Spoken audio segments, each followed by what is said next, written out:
Well, in his book of collected essays called The Neighbours Are Real, this book we're using for this microchurch conversation, kind of guiding us as we're talking about neighboring, Preston Pouteaux talks about this woman he met in one of his speaking engagements that confessed that she'd really spent her entire adult life moving. Whether consciously or subconsciously, she just kept moving and packing her bags onto the next stop, kind of in search of an adventure or something new or something fresh, thinking that it was going to make her happy or more joy-filled. And yet she confessed that it really hadn't produced those things. And that in many ways, she had kind of become a little bit jaded and cynical, so much so that she really didn't feel like she was really impressed anymore or surprised anymore by anything. And that she wanted to spend the rest of her life putting down roots and just committing herself to a group of people. Well, I so identified with this story because it's really in many ways my story. When people ask me where I'm from, I really don't know what to tell them. You know, starting at age 7, we moved for the first time. And since that point, I have never been anywhere for more than 6 years. Many of those stops for only 2 or 3 years. Where I was born, where I did elementary school, junior high, high school, college, most of my adult life has all been done in different places. And in many ways, about 7, 8 years ago, I began to be on this search of rootedness. I realized that this constant hypermobility really wasn't producing the kind of thoughts that I was hoping. I kind of had a grass is greener mentality that had kind of been formed in me as a child because we'd moved so much. And that I really wanted to just commit myself to a group of people, just like in the story. Now, that's my story, but I don't think I'm alone in it. In fact, one of the weird things about living in the greater Boston area is that there's so much transience. And I'm amazed at how many people I talk to who the basis of our conversation is them already telling me where they want to move next or where they've identified as the next stop that they want to be. We have so much hypermobility, so much transience. I feel like grass is greener. People are constantly kind of poo-pooing on Boston and you know, kind of acting like it's not that great, which, full confession, I've lived all over the country and everyone, no matter where they live, is always acting like where they live is not that awesome and somewhere else is greater or somewhere else is cooler. No surprise, the same things happen here. I think it's the same attitude that kind of manifests in like wanderlust, where we're convinced that the next trip or the next travel or the next thing is going to make us happy or is going to be better or it's going to be this new experience that's going to make us more joy-filled.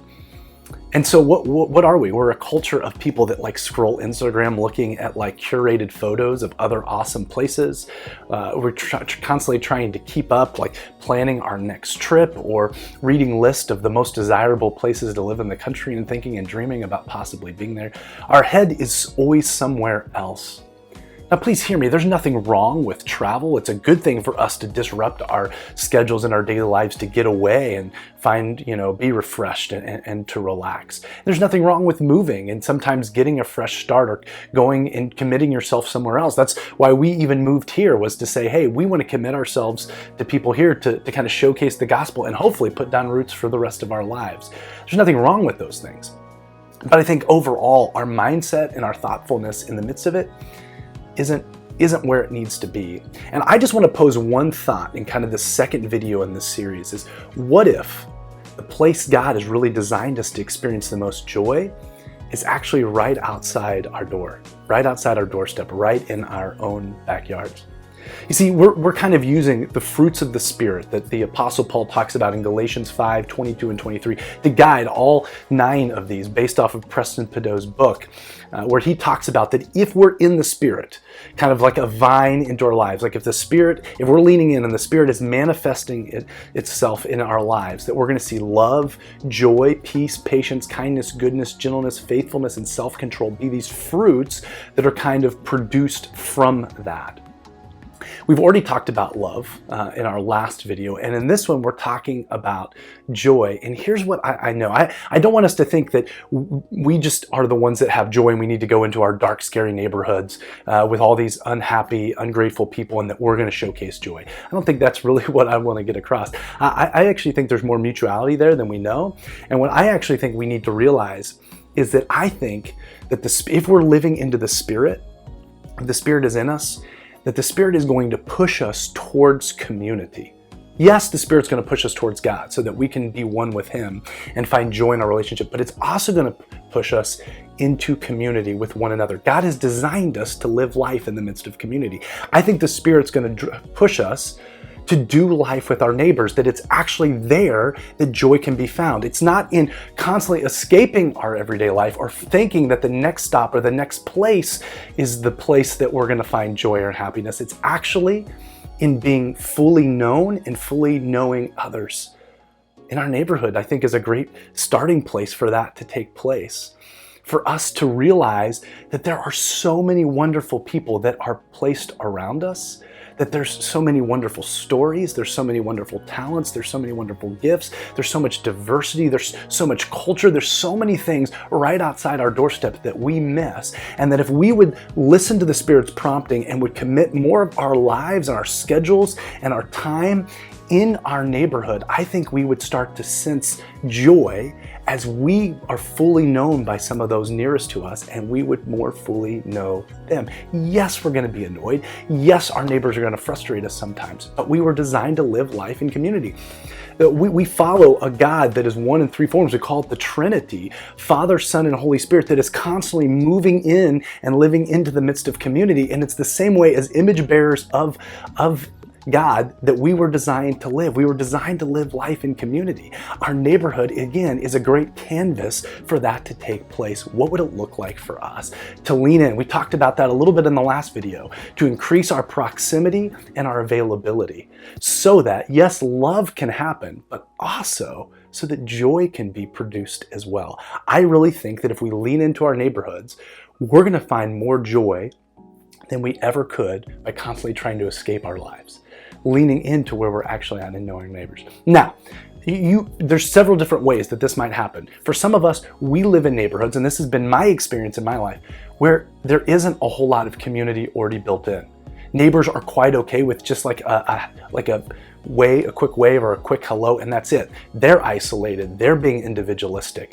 And I think in those cases, and we coach this in some of our cohorts, we need to be great party throwers. We need to maybe be the ones to initiate community, helping people draw in. And what I've actually sensed is a lot of people are scared to be the ones to start that, but they're really hungry for it when someone does. And so what would it look like for you to be the initiator? In all of the neighborhoods I've ever lived in, I've had to be that. We've thrown parties and we've been shocked. Almost all of our neighbors that we've extended invitations to have shown up. They're hungry for community. They want to be known. They want to know others. They just need someone else to be the one to get it going. So much so, we've been blown away. In our microchurch, one of the block parties we actually threw for our neighborhood, there was neighbors that had been living next to each other for years and years and years, and didn't even know each other's names, had never actually met one another. You could be the one to kind of get that going and beginning to kind of reorient people's lives where they're hungry to actually stay put and not constantly escape, and actually realize that there's something beautiful to living life in the midst of community. Could you be a good party thrower? For others, your neighborhood, maybe there was a pioneer that started that long before you got there and brought the neighborhood together, or have done something cool to kind of connect people. And that's when we talk about being just a great party goer, or be great at joining and participating in the rhythms that already exist in your neighborhood. Could that be something that you do? And just go and do life and fully connect and commit yourself, maybe saying no and sacrificing some opportunities outside of your neighborhood so that you can spend more time. Shopping local, saying no to some travel teams and spending more time in your neighborhood. Maybe saying no to a beach weekend so that you could spend more time in your neighborhood. Whatever it is, trying to spend more time there in some of the rhythms that are already taking place so that you can know your neighbors and they can know you. Again, I think we were designed for community, and if we're going to experience joy, if the Spirit is really manifesting, it's going to draw us closer to other people, not away.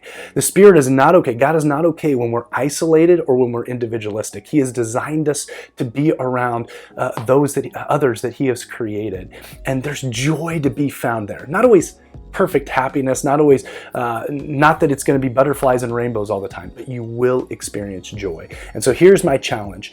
You just ask yourself this question this week: where Am I having a grass is greener mentality and looking to escape my everyday life?